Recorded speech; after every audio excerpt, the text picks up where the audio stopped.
নীলাম রজনীগন্ধা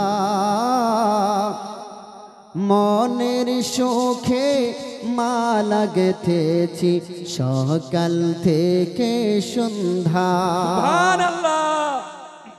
ইয়া রাসূলাল্লাহ ইয়া হাবিবাল্লাহ ইয়া রাসূলাল্লাহ ইয়া হাবিবাল্লাহ। গোলাপ নীলম গাদা নীলম নীলম রজনীগন্ধা মনের সুখে মালা গেথেছি সকাল থেকে সন্ধ্যা। একবার দেখা দাও যদি ও গো কমলিওয়ালা, একবার দেখা দাও ও গো স্বপ্নে রাত্রি বেলা। হাসি মুখে পরাব তোমায় হাজার ফুলের মালা। সুযোগ পেলে পরাব তোমায় হাজার ফুলের মালা। বল ইয়া রাসূলুল্লাহ ইয়া হাবিবাল্লাহ জোরে ইয়া রাসূলুল্লাহ লা ইয়া হাবিবাল্লাহ। সাদা ফুলকে প্রশ্ন করি রংটি কোথায় পেলে, নবীজির ওই দাঁত মোবারক সাদা ছিল বলে। বলুন সুবহানাল্লাহ। সুবহানাল্লাহ। সাদা ফুলকে প্রশ্ন করে রংটি কোথায় পেলে, নবীজির ওই দাঁত মোবারক সাদা ছিল বলে। তাই সাদা ফুলকে তোলে তোলে সাদা ফুলকে তোলে তোলে গেথে রাখবো মালা। হাসি মুখে পরাবো তোমায় হাজার ফুলের মালা। ইয়া রাসূলুল্লাহ ইয়া হাবিবাল্লাহ ইয়া রাসূলুল্লাহ ইয়া হাবিবাল্লাহ। গোলাপ নীলম গাদা নীলম নীলম রজনীগন্ধা। গোলাপ নীলম গাদা নীলম নীলম রজনীগন্ধা মনের সুখে মালা গেথেছি সকাল থেকে সন্ধ্যা। ইয়া রাসূলুল্লাহ ইয়া হাবিবাল্লাহ ইয়া রাসূলুল্লাহ ইয়া হাবিবাল্লাহ। নবীর মোহাব্বত বলুন সুবহানাল্লাহ। সুবহানাল্লাহ। লাল ফুলকে প্রশ্ন করি রংটি কোথায় পেলে, নবীজির ওই খুন মোবারক লাল ছিল বলে। লাল ফুলকে প্রশ্ন করি রংটি কোথায় পেলে, নবীজির ওই খুন মোবারক লাল ছিল বলে।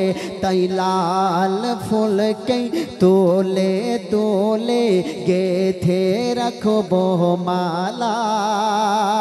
হাসি মুখে পরাবো তোমায় হাজার ফুলের মালা। হাসি মুখে পরাবো তোমায় দরুদ ফুলের মালা। ইয়া রাসূলুল্লাহ ইয়া হাবিবাল্লাহ ইয়া রাসূলুল্লাহ ইয়া হাবিবাল্লাহ। একবার তুমি দাও দেখা স্বপ্নে রাত্রি বেলা, মনের সুখে পরাব তোমায় হাজার ফুলের মালা, ইয়া রাসূলুল্লাহ ইয়া হাবিবাল্লাহ। গোলাপ নীলম গাদা নীলম রজনীগন্ধা, গোলাপ নীলম গদা নীলম রজনীগন্ধা। মনের সুখে মালা গেথেছি সকাল থেকে সন্ধ্যা, ইয়া রাসূলুল্লাহ ইয়া হাবিবাল্লাহ ইয়া রাসূলুল্লাহ ইয়া হাবিবাল্লাহ। মোহাব্বত বলুন সুবহানাল্লাহ। বন্ধুগণ, বাবাজি, ভাই সকল, আজকের এই জায়গাতে আমরা ছোট বড় নির্বিশেষে আমরা প্রত্যেকে এই জায়গাতে উপস্থিত হয়েছি, তাই কিনা বাবা? এই জায়গাটা একটা সম্মানের জায়গা, আর এই জায়গাটা সাজানো হয়েছে, মাহফিলকে সাজানো হয়েছে একমাত্র হুজুর পীর কিবলাকে উদ্দেশ্য করে। বলুন সুবহানাল্লাহ। এখানে আলে রাসূল আওলাদে রাসূল উনি উপস্থিত হবেন, আমাদের মাঝে আসবেন, যার মহব্বতে আজকের এই জালসার আয়োজন, তাই কিনা? বলুন সুবহানাল্লাহ। আজকে আপনাদের এমন একটা ওয়াকিয়া আপনাদেরকে শোনাবো, হয়তো কখনো শুনেছেন বা শুনেননি। এমন একটা ওয়াকিয়া, যে ওয়াকিয়াটার মাধ্যমে, যেই নসিহতের মাধ্যমে আপনাদের অনেক বড় একটা জ্ঞান আপনারা অর্জন করবেন। বলুন সুবহানাল্লাহ।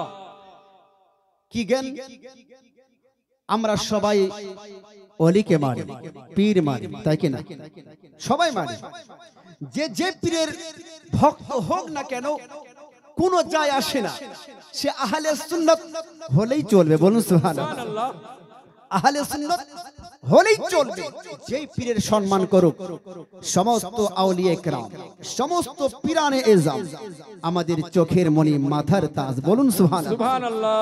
আমরা সমস্ত ওলিদেরকে ভালোবাসি, অন্তর থেকে ভালোবাসি, দিল থেকে ভালোবাসি, আমাদের চোখের মণি মনে করি, মাথার তাজ মনে করি। সেই জন্য আমি যেই নসিহত করতে যাচ্ছি, বানানো নসিহত নয়, কিতাব থেকে। বলুন সুবহানাল্লাহ। শুনবেন ভালো করে। আদব এবং বেআদব, ভালো এবং মন্দ, সত্য এবং মিথ্যে, এই প্রত্যেকটা জিনিসের ভাগ আছে কিনা? আছে কিনা? যেখানে ভালো আছে সেখানে মন্দর আশ্রয় নাই। কথা বুঝতে পেরেছেন? হ্যাঁ না বলবেন। যেখানে ভালো সেখানে মন্দ চলে যাবে, যেখানে আদব হবে সেখানে বেআদব কোনো অস্তিত্ব থাকবে না, তার স্থান থাকবে না। আমার আব্বাজি ও আমার প্রিয় সোনা মানিকেরা, হযরতে আব্দুল কাদের জিলানী রাহমাতুল্লাহ তাআলা আলাইহি, তার দুইজন বন্ধু ছিল। একজনের নাম হলো ইবনে সিকা, আর একজনের নাম হলো আব্দুল্লাহ তামিমি। জোরে বলুন সুবহানাল্লাহ। হযরতে আব্দুল কাদের জিলানী বাগদাদের নিজামিয়া মাদ্রাসায় লেখাপড়া করতেন। বাল্যকাল ছিল, পড়াশোনার বয়স। মাদ্রাসার তালিমরা একটু মানে নেকামো হয়, আছে কিনা? কেন হযরতে আব্দুল কাদের জিলানী রাহমাতুল্লাহ আলাইহি অত্যন্ত সদয়, অত্যন্ত নম্র, ভদ্রতা ছিলেন। কিন্তু হযরতে আব্দুল কাদের জিলানী রাহমাতুল্লাহ তাআলা আলাইহি তার দুইজন বন্ধু আব্দুল্লাহ তামিমি এবং ইবনে সিকা। আব্দুল্লাহ তামিমি তিনি বর্ণনা দিচ্ছেন, বাপ আব্দুল কাদের জিলানী যে মাদ্রাসায় পড়াশোনা করতেন, তার দুইজন বন্ধু, তৎকালীন যুগের ঘটনা, বাগদাদ নগরী, সেই সময় একটা গৌসের সন্ধান তারা পেল। সবাই বলা বলি করে, এই বাগদাদ নগরে একটা গৌস বলে একজন আল্লাহর ওয়ালি বুজুর্গ, তার নাম চতুর্দিকে ছড়িয়ে গিয়েছে। বলুন সুবহানাল্লাহ।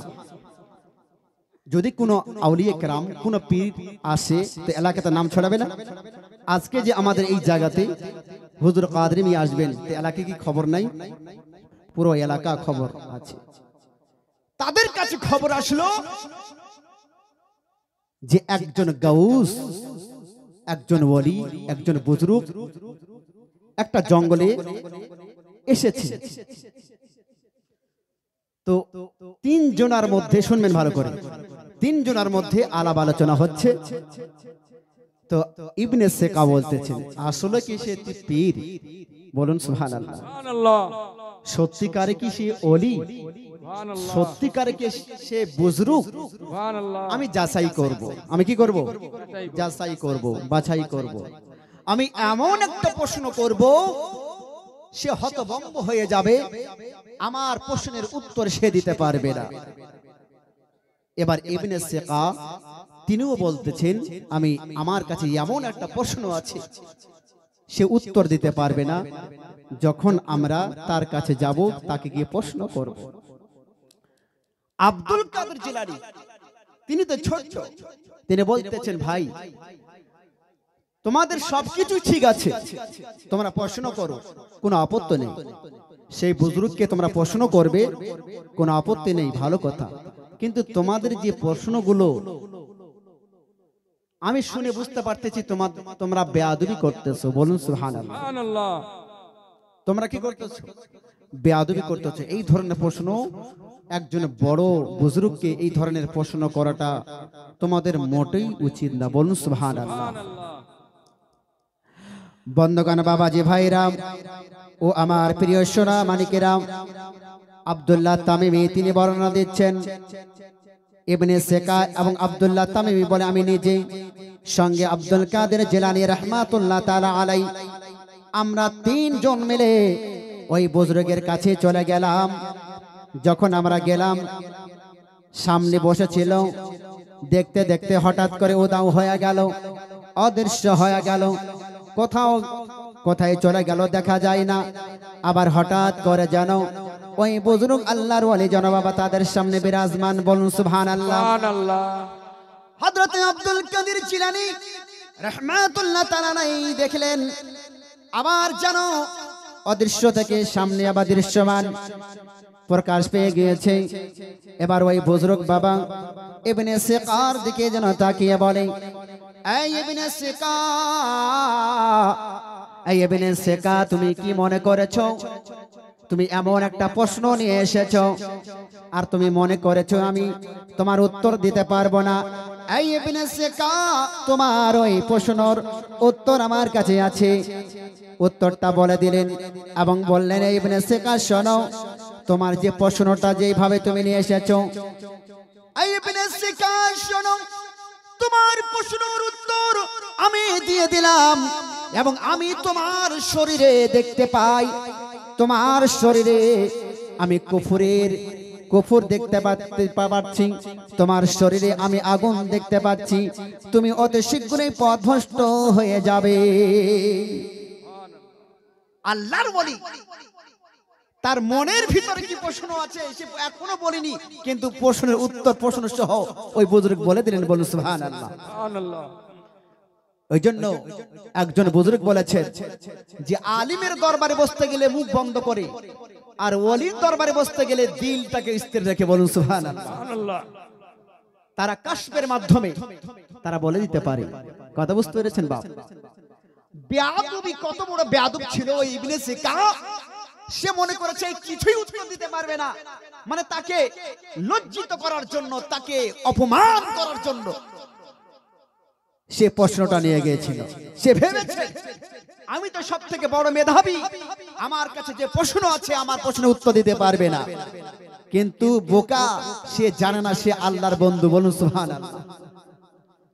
সে আল্লাহর বন্ধু, যে আল্লাহর হয়ে যায় আল্লাহ তার হয়ে যায়। বলুন সুবহানাল্লাহ। ও আমার আব্বাজিরা, ওই বুজুর্গ যেন ইবনে সেকাকে বললেন, তোমার প্রশ্নের উত্তর হলো এটা, উত্তর দিয়ে দিলেন। দেওয়ার পরে এবার আব্দুল্লাহ তামিমিকে ডাকলেন, এই আব্দুল্লাহ তামিমি এদিকে আসো, তুমি তোমার প্রশ্ন হলো এটা, তোমার উত্তর হলো এটা। প্রশ্ন সহ উত্তরটা বলে দিলেন।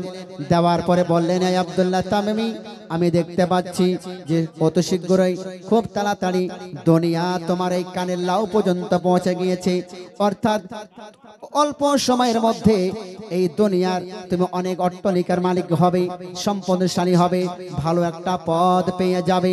বন্ধুগণ, বাবাজি ভাইরা, এবার হাজরাত কি বলেন, ওই বুজুর্গ হযরত আব্দুল কাদের জিলানী ছোট্ট ছেলে বাবা তার দিকে তাকিয়ে মুস্কি মেরে হাসলেন এবং আব্দুল কাদের জিলানীকে বললেন, বাবা তুমি আমার এদিকে আসো। আব্দুল কাদের জিলানী রাহমাতুল্লাহ তাআলা আলাইহি ওই বুজুর্গের নিকট হলেন এবং ওই বুজুর্গ আব্দুল কাদের জিলানীকে বাবা সিনার সাথে লাগালেন। জোরে বলুন সুবহানাল্লাহ। সুবহানাল্লাহ। আব্দুল কাদের জিলানীকে সিনার সাথে লাগালেন এবং বলেন, এই আব্দুল কাদের শোনো, আমি দেখতে পাচ্ছি এই ছেলেটা কোনো সাধারণ ছেলে নয়। আমি দেখতে পাচ্ছি হাজা আলা রাকাবাতি কুল্লি ওয়ালিল্লাহ, এই এমন এক ছেলে যে ভবিষ্যতে বিশাল বড় মাপের একজন ওলি হবে, আর যার গর্দানে সমস্ত কি বলে, যার কদম প্রত্যেকটা ওলির গর্দানে হবে। বলুন সুবহানাল্লাহ। সুবহানাল্লাহ। আমি দেখতে পাচ্ছি আব্দুল কাদের জিলানীকে বুকের সঙ্গে লাগিয়ে মাথায় একটা চুমু দিলেন। কেন? আব্দুল কাদের জিলানী তিনি গিয়েছেন ওই ওলির দরবারে, ওই বুজুর্গের দরবারে গিয়েছিলেন ফয়েজ হাসিল করার জন্য। বলুন সুবহানাল্লাহ। কথা বুঝতে পেরেছেন? তিন বন্ধু যখন কথাবার্তা হয়, তো আব্দুল কাদের জিলানী জিজ্ঞাসা করা, ইবলিস কা তুমি তো ওই তার কাছে যাচ্ছ কিসের জন্য? বলে প্রশ্ন করার জন্য। বলে আব্দুল্লাহ তামিমি, বলে আমি প্রশ্ন করার জন্য। আব্দুল্লাহ তামিমি যখন আব্দুল কাদের জিলানীকে জিজ্ঞাসা করেছিলেন আসার আগে, তুমি কিসের জন্য যাচ্ছ? তিনি বললেন, আমি ফয়েজ বরকত হাসিল করার জন্য যাচ্ছি। বলুন সুবহানাল্লাহ। কিছু বুঝতে পারলেন? আজকে আমরা এই পবিত্র জালসায় উপস্থিত হয়েছি শুধু জালসা শোনার জন্য নয়, বরং ফয়েজ হাসিল করার জন্য। বলুন সুবহানাল্লাহ। কেন? যে এখানে আলে রাসূল, আওলাদে রাসূল এখানে আসবেন। এখান থেকে একটা শিক্ষা পাওয়া গেল, আব্দুল কাদের জিলানী তিনি যেমন ভাবে সম্মান জানালেন ওই আল্লাহর ওলিকে, ওই বুজুর্গকে, ওই ওলি আব্দুল কাদের জিলানীকে বুকের সাথে লাগালেন, লাগাইয়ে বললেন, হে আব্দুল কাদের জিলানী, তুমি একদিন অনেক বড় মাপের ওলি হবে। তোমার খুতবা, তোমার বক্তব্যতে হাজার হাজার মানুষ অমুসলিমরা ইসলামের ছায়া তলে আসবে। বলুন সুবহানাল্লাহ। যখন হযরত আব্দুল কাদের জিলানী ওলায়াত পেয়ে গেলেন, ওলি হয়ে গেলেন, তিনি তো মাদারজাদ ওলি ছিলেনই। যখন তিনি মসজিদে, বাগদাদের মসজিদে মেম্বারে দাঁড়িয়ে যখন খুতবা দেওয়ার সময় বলতে লাগলেন, হাজা আলা রাকাবাতি কাদামি হাজা আলা রাকাবাতি কুলি ওয়ালিল্লাহ, আমার এই কদম সমস্ত ওলির গর্দানে সমস্ত আউলিয়া কেরাম মাথা নিচু করে নিয়েছিল। বলুন সুবহানাল্লাহ। সেই সময়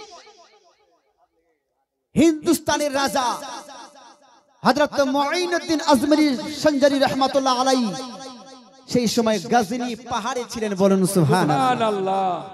একজন ওলি আর একজন ওলির খবর জানে। যখন গৌসে আজম এলান করলেন, আমার কদম সমস্ত ওলির গর্দানে, সেই সময় গরিব নওয়াজ মুঈনুদ্দিন হাসান আজমিরি গজনী শহরের পার্শ্ববর্তী এলাকায় পাহাড়ে ছিলেন। তখন তিনি কি করলেন? নিজের মাথা কানা নিচু করলেন এবং বললেন, লা বাল, বললেন না, শুধু গর্দান নয়, ওই ওলির কদম মোবারক আমার গর্দান নয়, তিনি বললেন আমার চোখে এবং আমার মাথায়। জোরে বলুন সুবহানাল্লাহ। কত সম্মান জানালেন আমার বাবজি ভাইরা। তো আপনারা এই পবিত্র জায়গায় এসেছেন একজন ওলির মহব্বতে। কার মহব্বতে? ওলির মোহাব্বতে এসেছেন, আউলিয়া কেরামের মোহাব্বতে এসেছেন, হুজুর কাদের মিয়াকে উনার মোহাব্বতে আলে রাসূলকে দেখার জন্য এসেছেন এবং তার সাথে সাথে ওয়াজ নসিহত শোনার জন্য এসেছেন। আল্লাহ বলে দিয়েছেন, আমি যে প্রথম আয়াতটি পাঠ করেছি, আল্লাহ বলতেছেন বান্দাদের উদ্দেশ্যে, ইয়া আইয়ুহাল্লাযীনা আমানু তাকুল্লাহা হাক্কা তুকাতিহি ওয়া লা তামুতুন্না ইল্লা ওয়া আনতুম মুসলিমুন। বলুন সুবহানাল্লাহ। আরেকটি আয়াত করেছিলাম, আলা ইন্না আউলিয়া আল্লাহি লা খাউফুন আলাইহিম ওয়া লাহুম ইয়াহজানুন। নিশ্চয়ই যারা আল্লাহর ওলি, যারা আল্লাহর বন্ধু, তাদের এই জগতে পরজগতে কোনো ভয় নাই। ভয়টা শুধুমাত্র আমাদের। বলুন সুবহানাল্লাহ। আমাদের ভয়, আর এই ভয়টাকে দূর করার জন্য আল্লাহ আবার সতর্কবাণী করে দিলেন। মহান রব্বুল আলামিন বলেন, ইয়া আইয়ুহাল্লাযীনা আমানুত্তাকুল্লাহা হাক্কা তুকাতিহি ওয়া লা তামুতুন্না ইল্লা ওয়া আনতুম মুসলিমুন। আল্লাহ তাআলা কোরআনের মধ্যে বলেন, হে আমার ঈমানদার বান্দা বান্দিরা, তোমরা আমাকে ভয় করার মতো ভয় করো ততক্ষণ পর্যন্ত তোমরা পূর্ণ মুমিন মুসলমান। ততক্ষণ পর্যন্ত তোমরা মৃত্যুবরণ করিও না, যতক্ষণ পর্যন্ত তোমরা পূর্ণ মুমিন মুসলমান না হয়েছ। জোরে বলুন সুবহানাল্লাহ। যতক্ষণ পর্যন্ত তোমরা পূর্ণ মুমিন মুসলমান না হয়েছ, তোমরা মরিও না। কেন বললে? অত সহজ নাকি বাপ? মরে গেলেন, মরতে তো সবাইকে হবে, তাই কি না? কিন্তু মরে গেলেন আর মরার সামান নিয়ে যাবেন না, তো কবর আপনাকে ছাড় দিবে? ফ্যান লাগাবেন না আর ঘরে বসে বলবেন যে হাওয়া ঢুক, হাওয়া আয়, গরম লাগছে, ঘামটা মুছে দে, এটা হবে না। ঘরে আরামের জন্য বাপ বিছানা, কত সুন্দর করে বিছানা বিছিয়ে রাখেন। এদিকে গরম লেগে গিয়েছে তো বলছে একটু ফ্যানটা না চললে ভালো লাগে না। রাতে যদি ফ্যানটা যদি কি বলে লাইনটা যদি চলে যায় গরমের সময়, তো মনটা ছিটপিট করে, ভালো লাগে না। তো ওই কবরের মধ্যে যখন যাবেন, তো ওই কবরে লাইনের ব্যবস্থা নাই, ফ্যানের ব্যবস্থা নাই, এসির ব্যবস্থা নাই, বিছানা নাই, কম্বল নাই, বালিশ নাই, কিছুই চাই না। আল্লাহ বলছেন সব ব্যবস্থা করে দেব। বলুন সুবহানাল্লাহ। সব ব্যবস্থা হয়ে যাবে। কিসের মাধ্যমে? আপনার আমলের মাধ্যমে। বলুন সুবহানাল্লাহ। আপনি যেমন আমল করবেন, নেকি করবেন, সওয়াব অর্জন করবেন, আল্লাহ তাআলা আপনার জন্য ওই কবরকে জান্নাতে পরিণত করে দিবে। বলুন সুবহানাল্লাহ। জান্নাতের বাগিচা করে দিবে বাবা। আর গুনাহ নিয়ে যাবেন, তো এই কবরটা এমন হয়ে যাবে যেমন ইটের ভাটা দেখেছেন, যখন আগুন জ্বরে নিচে দিকে চিমনি ভাটা, তো চিমনি ভাটার কাছে একটু যাবেন, তো গিয়ে দেখে আসবেন কি অবস্থা হয়। এটা তো দুনিয়ার আগুন বাবা, এটা তো দুনিয়ার আগুন। দুনিয়ার আগুন দেখে যে আমরা এতই ভয় করি, এই তো কবর। আল্লাহ বলছেন যারা আমার নেককার বান্দা হবে জান্নাতে দিব, বদকার হবে জাহান্নামে দেব। দুনিয়ার আগুন যদি আমাদেরকে এত কষ্ট দেয়, ওই জাহান্নামে আগুন কতটা ভয়ানক, কিন্তু আল্লাহ তাআলা মুমিন বান্দাদেরকে জান্নাতে দিবে। বলুন সুবহানাল্লাহ। মুমিন বান্দা যারা হবে আল্লাহ তাআলা তাকে জান্নাত দিবে। যদি সে গুনাহগার হয়, গুনাহ যত গুনাহ করেছে তার শাস্তি ভোগ করার পরে আল্লাহ তাকে জান্নাতে দিবে। বলুন সুবহানাল্লাহ। বান্দাদের যদি একটা নেকি থাকে, সামান্য যদি ঈমান থাকে, নবীর উপর ভালোবাসা থাকে, তো আল্লাহ সে ব্যক্তিকে জান্নাত দিবে। কখন? আযাব কমপ্লিট হওয়ার পরে। আযাব কমপ্লিট হওয়ার পর আল্লাহ তাকে জান্নাত দেবে। বলুন সুবহানাল্লাহ। ও মুমিন তুমি বুঝিও বোঝো না। সুবহানাল্লাহ। ও মুমিন তুমি শুনিও শোনো না, কবর হবে তোর আসল ঠিকানা। ও মুমিন তুমি শুনিও শোনো না, কবর হবে তোর আসল ঠিকানা। নামাজ রোজা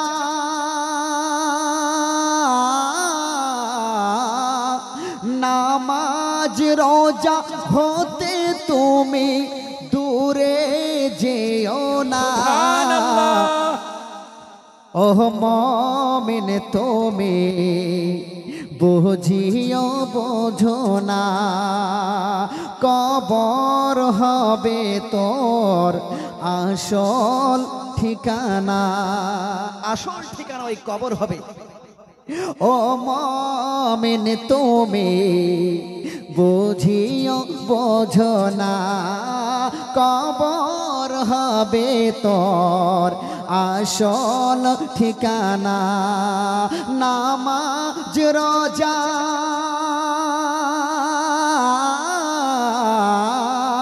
নামাজ রোজা হতে তুমি দূরে যেও না। ও মুমিন তুমি বুঝিও বোঝো না। সুবহানাল্লাহ। সেই হাসরের ময়দানে এমন অবস্থা হবে, সূর্য এতটা নিকটে আসবে, বান্দাদের মগজগুলো গলে গলে পড়বে। আর সেই দিন আমার বিশ্বনবী উম্মতকে ডাক দিয়ে বলবে, হে আমার উম্মত উম্মতিরা, আসো তৃষ্ণা মিটানোর জন্য হাউজে কাউসারের পানি পান করে যাও। বলুন সুবহানাল্লাহ। সুবহানাল্লাহ। হাউজে কাউসারের পানি নিয়ে আমার বিশ্বনবী দয়ার নবী জনাবে মুহাম্মদ রাসূলুল্লাহ দাঁড়িয়ে থাকবেন এই উম্মতের জন্য। আমার বিশ্বনবী কত যে কান্না করেছেন, রব্বি হাবলি উম্মতি, হে আল্লাহ আমার এই গুনাহগার উম্মত কে তুমি বখশিয়ে দাও। বলুন সুবহানাল্লাহ। সুবহানাল্লাহ। কিন্তু আমরা হায়রে হতভাগা উম্মত, যে নবীর আদর্শ অনুযায়ী আজ পর্যন্ত আমরা চলতে পারলাম না। নিজেকে মুসলমান দাবি করি, কিন্তু মুসলমানের মতো এখনো চলতে পারলাম না।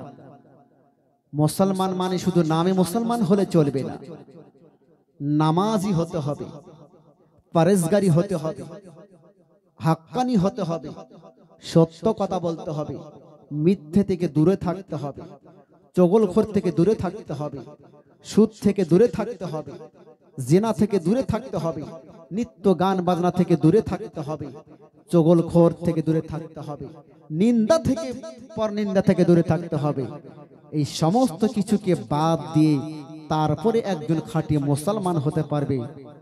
না হলে আপনার মধ্যে যদি এই সমস্ত কিছু যদি ভরা থাকে, আপনার নামটাই মুসলমান, কিন্তু আপনার ঈমানের দুর্বলতা আছে। বলুন সুবহানাল্লাহ। সুবহানাল্লাহ।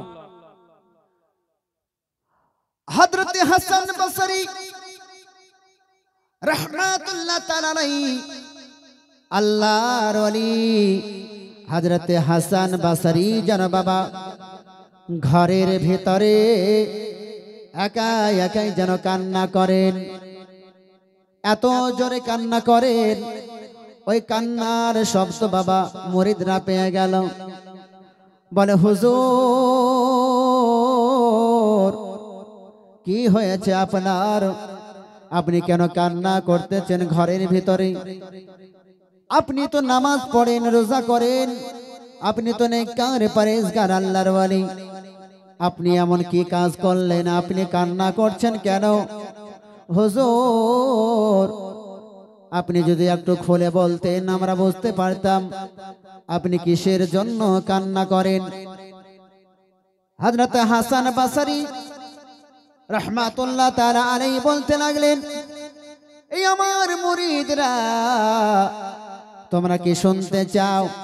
বলে, হ্যাঁ হ্যাঁ আমরা শুনতে চাই হুজুর, আপনি কেন চিৎকার দিয়ে দিয়ে কান্না করেন? এবার হযরত হাসান বসরি রাহমাতুল্লাহ আলাইহি বলেন, হে আমার মুরিদরা শোনো, আমি কিসের জন্য কান্না করি, কান্নার কারণটা আমি বলে শোনো। মহান আল্লাহ তাআলা আমাকে এই মুখ দিয়েছে। কি দিয়েছে? আল্লাহ তাআলা আমাকে মুখ দিয়েছে। জানি না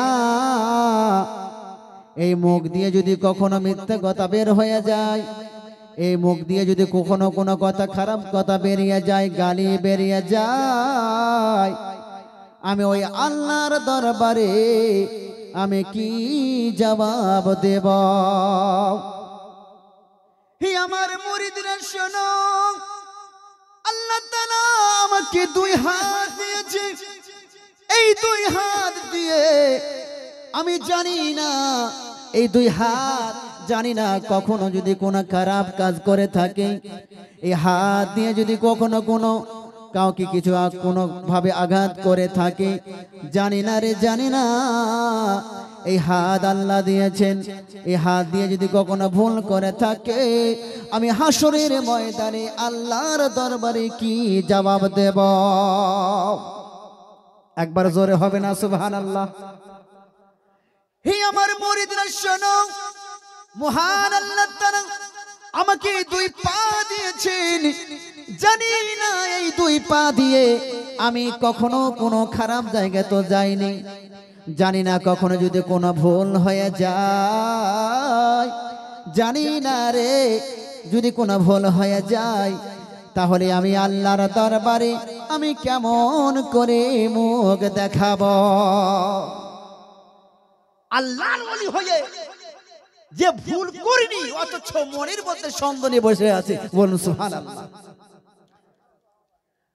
আমার মুখ আল্লাহ দিয়েছেন, জানি না এই মুখ দিয়ে যদি কাউকে গালি দিয়ে দেই, যদি মিথ্যা কথা বলি, গীবত করি, চুগলখড়ি করি, আমি আল্লাহর দরবারে কি জবাব দিব? হাসরের ময়দানে কি জবাব দিব? আমি তো ধরা খেয়ে যাব। হে আমার মুরিদরা শোনো, আমি এই জন্য কান্না করতেছি, বলুন সুবহানাল্লাহ। এই জন্য কান্না করতেছি, আল্লাহর ওলি হয়ে যদি মনের মধ্যে এত কিছু ভাবনা চিন্তাধারা থাকে, বাপ আপনি কি কখনো ভেবেছেন যখন সূর্যের মুখটা আপনি দেখতে পান, আপনি কি কখনো ভেবেছেন সকাল থেকে নিয়ে সন্ধ্যা পর্যন্ত সারাদিন আপনি কি করলেন, কোথায় গেলেন, কি খেলেন, নিজের সময়কে কি কাজে ব্যয় করলেন, কার সাথে কথা বললেন, কিভাবে কথা বলেছেন, সত্য বলেছেন না মিথ্যা বলেছেন, বাজার করার সময় মাল আপনি যে সংগ্রহ করেছেন সঠিক নিয়েছেন না আবার লোভে কারো মাল আপনি আরো টেনে নিয়েছেন, টাকা দেওয়ার সময় কারোর সঙ্গে বিশ্বাসঘাতকতা তো করেননি, কথা বলার সময় তো মিথ্যা কথা বলেননি। আপনার দিমাগে যদি সকাল থেকে সন্ধ্যা পর্যন্ত একবার যদি আপনি চিন্তা করেন, বেশি নয় 5 মিনিট নয়, মাত্র 1 মিনিট চিন্তা করেন, আপনি একজন আল্লাহর খাঁটি বান্দা হয়ে যাবেন, বলুন সুবহানাল্লাহ। আপনি তখন বুঝতে পারবেন আমি ভুল করেছি, অনেক ভুল করেছি। এই ভুলের জন্য আল্লাহ জানেন আমার বান্দারা ভুল করে। আল্লাহ বলতেছেন, হে আমার বান্দারা আমি জানি তোমরা ভুল করো, ভুলের উপরে ভুল করো, কিন্তু আমি আল্লাহ আমি তোমাদের জন্য তওবার দরজা খুলে রেখেছি, বলুন সুবহানাল্লাহ। তওবার দরজা খুলে রেখেছি। ইয়া আইয়ুহাল্লাযীনা আমানু তুবু ইলাল্লাহি তাওবাতান নাসুহা, হে আমার বান্দারা তোমাদের জন্য তওবার দরজা খোলা আছে, তোমরা তওবা করো আর নিজের জীবনের গুনাহগুলো মাফ আমার কাছে চাও, আমি আল্লাহ আমি তোমাদেরকে ক্ষমা করে দিব, বলুন সুবহানাল্লাহ। খোদা তোমার নামে, বলুন সুবহানাল্লাহ। খোদা তোমার নামে হামদ গেয়ে যাই, নিত দিবস জামি, সুবহানাল্লাহ হবে না? আরো জোরে, বাইরে থেকে ভাববে যে মনে হয় স্টেজের সামনে মধ্যে লোকই নেই, এত আস্তে সুবহানাল্লাহ বলে। একবার জোরে বলুন সুবহানাল্লাহ। খোদা তোমার নামে হামদ গেয়ে যায়। নারে তাকবীর, নারে রিসালাত। খোদা তোমার নামে হামদ গেয়ে যায়, নিত দিবস জামি। খোদা তোমার নামে হামদ গেয়ে যায়, নিত দিবস জামি। আমরা সবসময় কার শুকরিয়া আদায় করি? আল্লাহর। বলুন সুবহানাল্লাহ। আল্লাহ তাআলা আমাদেরকে এত কিছু দিয়েছেন বাপ, এক একটা শুকরিয়া আদায় করি, কিয়ামত হয়ে যাবে, শেষ করতে পারবো না। বলুন সুবহানাল্লাহ। এত কিছু আল্লাহ দিয়েছেন, দুনিয়ার সামনে তো দূরের কথা, নিজের দিকে তাকালে আপনি অনুভব করতে আপনি এতটাই ক্লান্ত হয়ে যাবেন যে আল্লাহ তাআলা এত কিছু আমাদেরকে দিয়েছেন। আল্লাহ তাআলার শুকরিয়া আদায় করি। বলুন সুবহানাল্লাহ। আরেকবার বলুন আলহামদুলিল্লাহ। একবার বলুন সুবহানাল্লাহ। বলুন খোদা তোমার নামে হামদ গেয়ে যায়, নিত দিবস জামি। সুরে সুরে ভেসে যেতে চাই, অবুঝ বান্দা আমি। খোদা তোমার নামে হামদ গেয়ে যায়, নিত দিবস জামি। খোদা তোমার নামে হামদ গেয়ে যায়, নিত দিবস জামি। ভোরের পাখি করে ডাকা ডাকি, মধুর তোমার ওই নাম, যে নাম নিয়ে পুষ্প ফোটে, তোমার দয়ায় অবিরাম। সুবহানাল্লাহ বলবেন না? কষ্ট হচ্ছে? বলুন সুবহানাল্লাহ। ভোরের পাখি করে ডাকা ডাকি, মধুর তোমার ওই নাম, যে নাম নিয়ে পুষ্প ফোটে, তোমার দয়ায় অবিরাম। ভোরের পাখি করে ডাকা ডাকি, মধুর তোমার ওই নাম, যে নাম নিয়ে পুষ্প ফোটে, তোমার দয়ায় অবিরাম। তুমি খোদা অন্তর্যামী, তোমারি করুণা কামী। খোদা তোমার নামে হামদ গেয়ে যায়, নিত দিবস জামি। খোদা তোমার নামে হামদ গেয়ে যায়, নিত দিবস জামি। ইয়া রহমান, ইয়া রহিম, ইয়া রহমান, ইয়া রহিম। একবার জোরে বলুন সুবহানাল্লাহ। সুবহানাল্লাহ।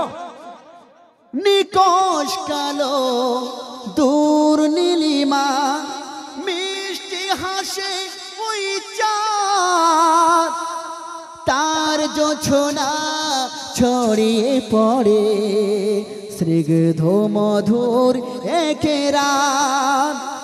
সুবহানাল্লাহ বলবেন না? সুবহানাল্লাহ। মনে হয় খাওয়া দাওয়া করে আসেননি। ওই রহিমের বাড়িতে খিচুড়ির ব্যবস্থা করা হয়েছে, যারা না খেয়ে আছেন একটু খেয়ে আসবেন জালসার পরে। একবার বলুন সুবহানাল্লাহ। সুবহানাল্লাহ। জলসার পরে এখনই। এখনই, হ্যাঁ ভুল বলে দিলাম, এখনই যাবেন, খেয়ে আসবেন। নিকশ কালো দূর নীলিমা, মিষ্টি হাসে ওই চাঁদ, তার জোছনা ছড়িয়ে পড়ে, স্নিগ্ধ মধুর একে রাত। তোমার রহম শেষ হবে না, তোমার রহম শেষ হবে না জানে খোদা তোমার নামে হামদ গেয়ে যায় নিত্য দিবস যামি খোদা তোমার নামে হামদ গেয়ে যায় নিত্য দিবস যামি সুরে সুরে ভেসে যেতে চাই অবুঝ বান্দা আমি খোদা তোমার নামে হামদ গেয়ে যায় নিত্য দিবস যামি বরং সুবহানাল্লাহ সুবহানাল্লাহ একজন মায়ের সম্পর্কে গজল শুনবে যদি বলেন তো শোনাবো সুবহানাল্লাহ একবার বলুন সুবহানাল্লাহ সুবহানাল্লাহ আমি চাঁদকে বলি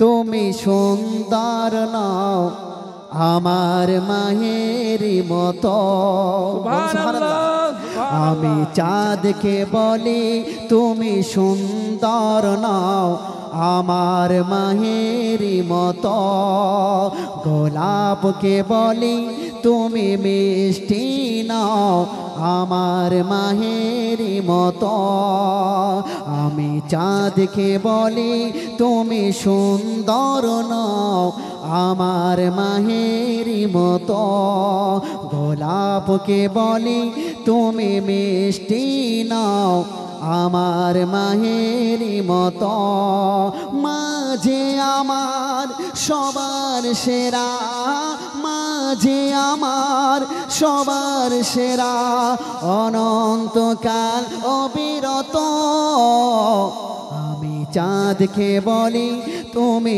সুন্দর নাও আমার মায়েরই মতো মাকে কি কে ভালোবাসে না বলবো সুবহানাল্লাহ হীরা নাকি শোনে সবচেয়ে দামি সারাক্ষণ করে ঝলমল তাহার চেয়েও অধিক দামি আমার মায়েরই আঁচল হীরা নাকি শোনে সবচেয়ে দামি সারাক্ষণ করে ঝলমল তাহার চেয়েও অধিক দামি আমার মায়েরই আঁচল মাঝে মাকে ছেড়ে চাই না আমি মাকে ছেড়ে চাই না আমি হীরা মানিক কত শত আমি চাঁদকে বলি